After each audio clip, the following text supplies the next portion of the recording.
Hello and welcome to Sound Librarian. My name is Stefan Schutz.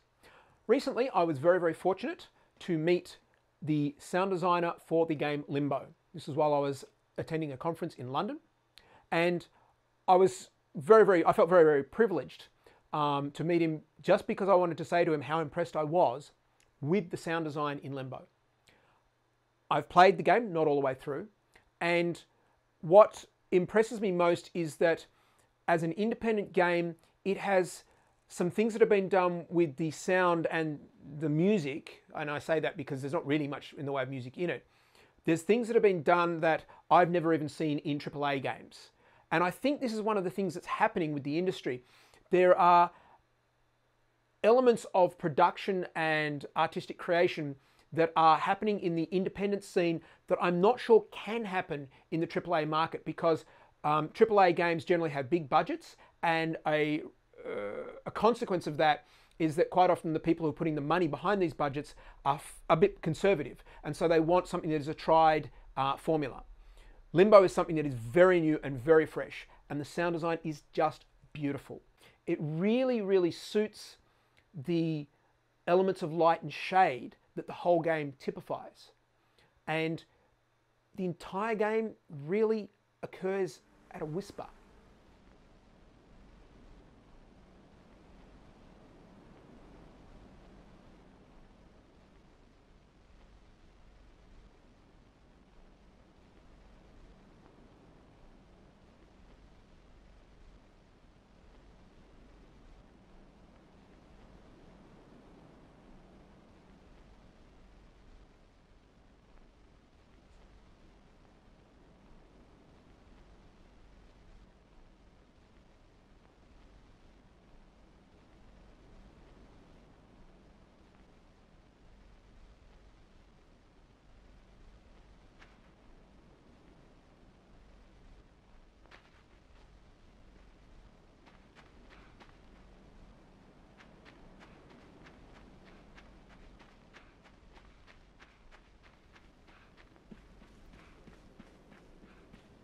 I find I need to speak about Limbo in, well, I guess a hushed voice, partially out of respect to those who created it, because it is just an outstanding game in so many ways, but also for the very obvious reason that this whole game is about subtlety in audio.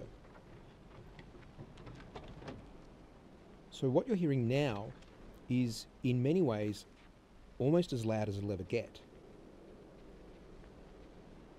The gentle wind sound does change sometimes, but the gentle wind sound is often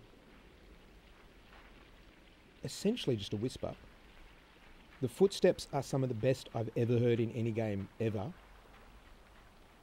And the other sound effects are just a collection of incredibly well-crafted, well-timed, well-positioned sounds.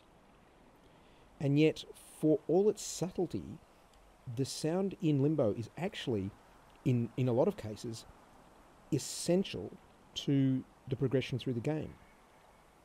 It is far more than just an ambience provided for your experience, although it is that, and it is very good at that. The audio for Limbo really is, in a lot of cases, as much of a guidance as many other games that use audio for important features, for puzzle solving, for threat detection, etc.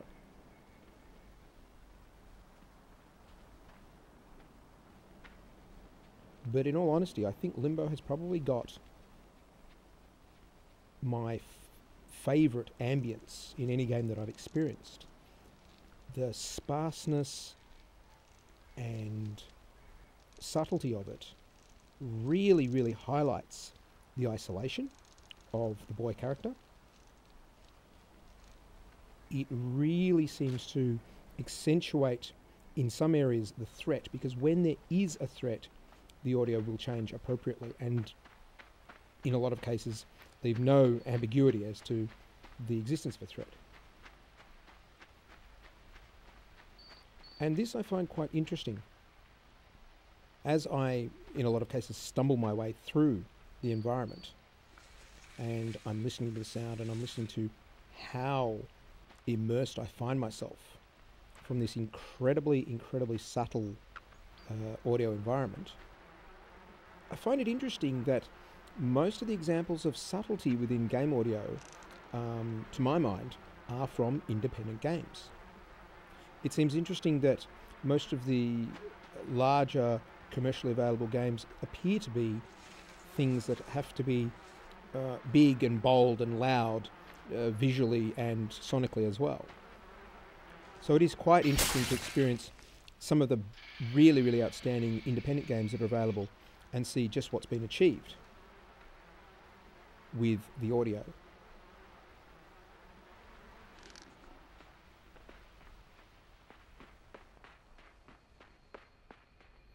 I'm not exactly sure what level of variation or what process they've used for them, but the footsteps have no appearance whatsoever of repetition or reuse.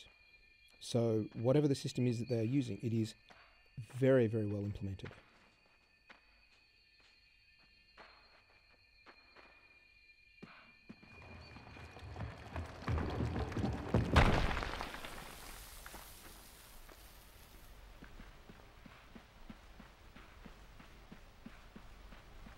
But see, even something like that, the rock slide we just saw, it wasn't simply the rolling rock and the boom at the end. It was the layers of debris sounds underneath that really bookmarked the end of that audio event. And this is what I mean by it being a crafted audio environment. It's not just that it's subtle, it's not just that it's reasonably well mixed or very well mixed. It's that the sound events themselves, each one has a wonderful presence about it. And each individual sound has been well crafted.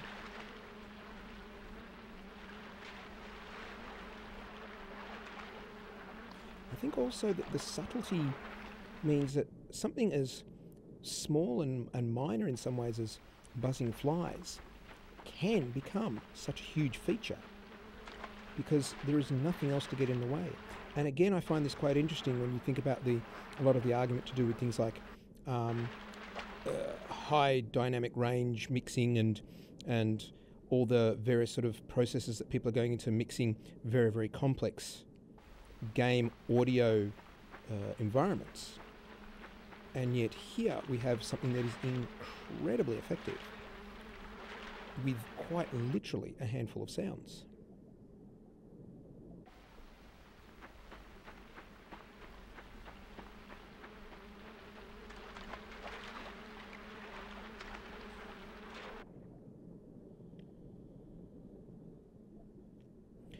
And so when you do get a louder sound, it really stands out, as it would in this environment. The whole idea of coughing or sneezing in an environment like this would sound like an earthquake, because it would just pierce the silence.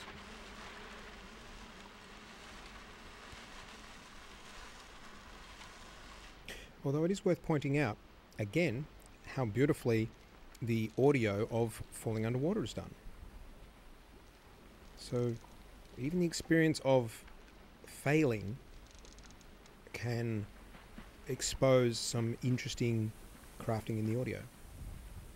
I mean, there is no doubt in my mind that this is a game that really needs to be looked at. I have not yet played through this game to its completion, but I hope to do so.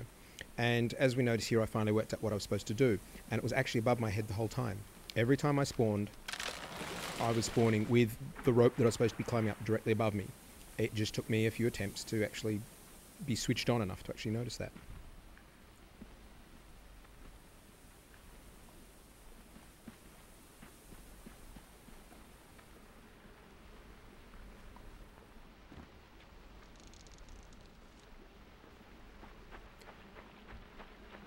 See, the ambience in the background at the moment of the blowing wind through the trees is such that it really makes you feel like you're in a dynamic environment.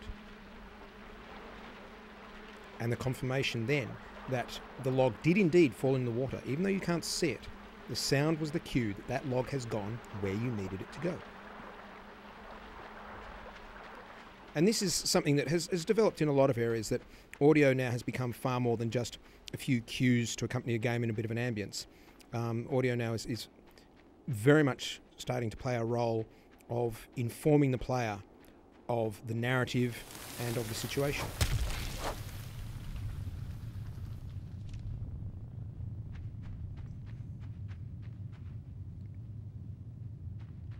Now, the first time I played this game, I didn't actually notice so much the trap that's above my head there. It wasn't until I started playing around with this spider creature that I was given a cue as to what I needed to be doing.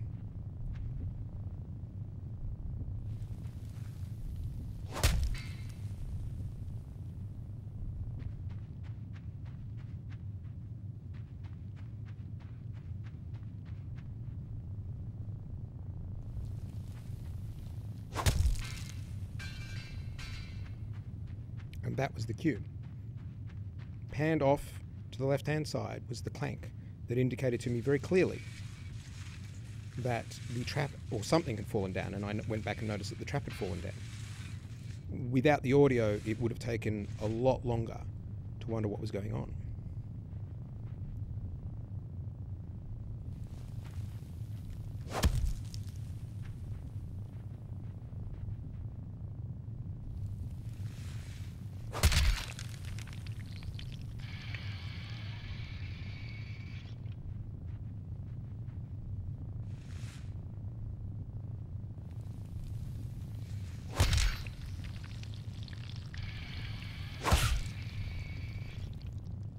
Yeah, whoops.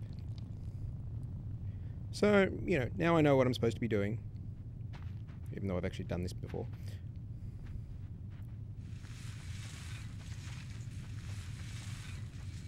Even the sound of the trap being moved.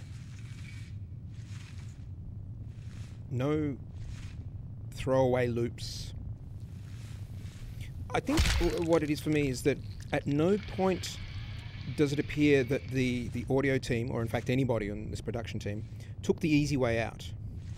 It seems that they always looked at the decision and decided, what's the best possible way that we can do this?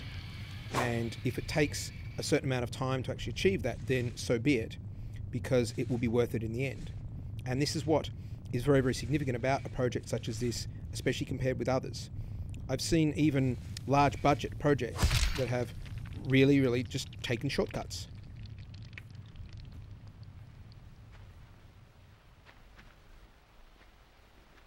Now, there's actually a couple of layers there when there's an adversary. There was a couple of layers. There was a low hum and a sort of a purring sound together with the large spider. And those get treated separately.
This is something else that this game uses that many other games seem almost fearful of using, and that is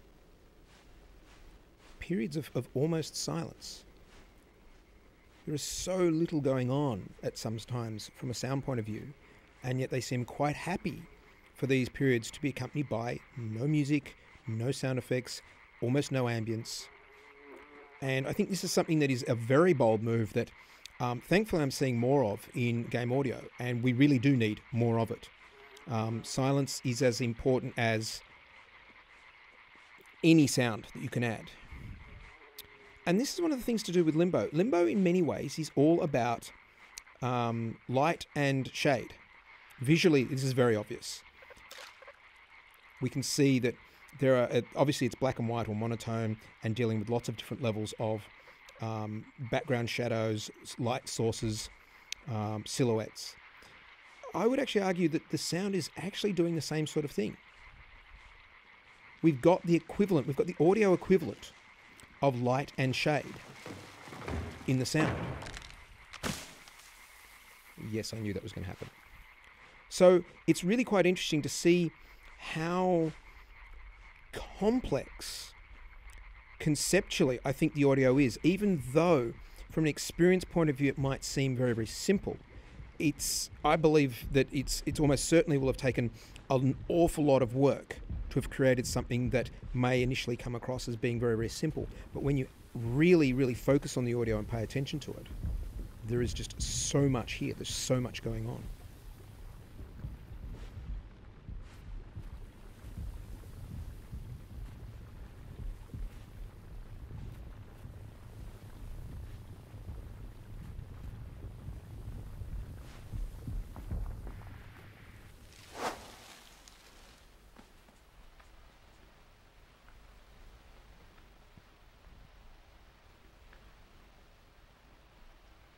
And they even have pauses. I was not able to control him initially there to pick him up. So again, it's like a pause in the action. The game says, stop, wait a second. And the sound responds, as does the visuals. And often there are some really quite emotionally challenging things to deal with.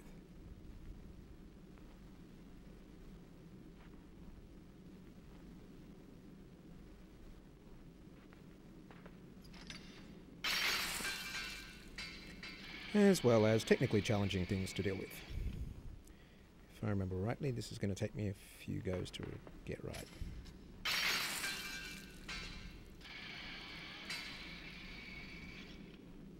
I mean, I don't really need to say how much the audio contributes to the overall experience here. It's very, very obvious. It's obvious to anybody who's looking at this.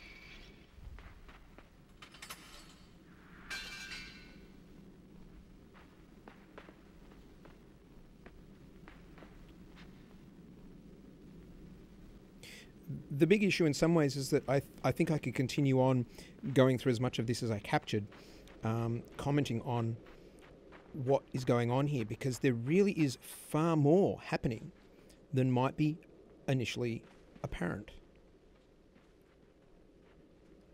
For a game that appears to have so few sound effects a lot of the time, I think in a lot of ways there's more that I could say about this than about many other games that I've looked at, many other, especially ones that are far more complex.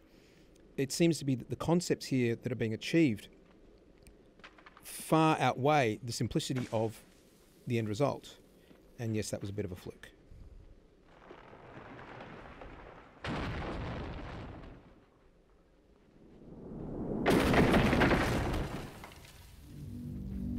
As was that.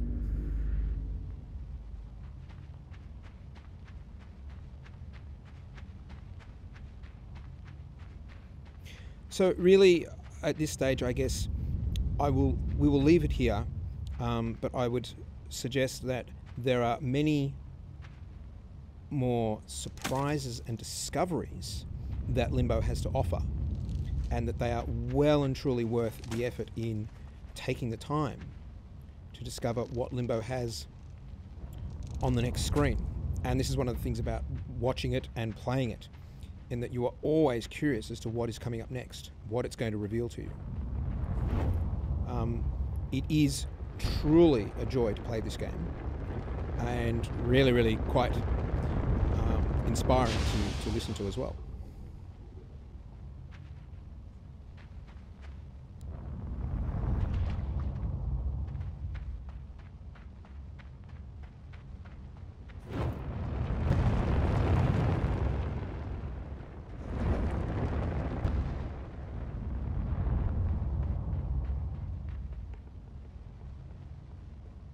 So I really enjoy playing Limbo, although at times it can be a little bit tense and a little bit frustrating, like a lot of games. But it introduces levels of subtlety that I've rarely seen in other games. And I'm starting to really, really enjoy this in a lot of the more independent games, like Limbo and Machinarium as well. I'm enjoying really having to listen and not having to worry about giant explosions happening and things like that that can sort of break the atmosphere. So for me, Limbo has a wonderful atmosphere. And again, it's a game that's really significant from an audio point of view and well worth having a good look at. I would recommend you play it and have a listen to it. Thank you very much for watching.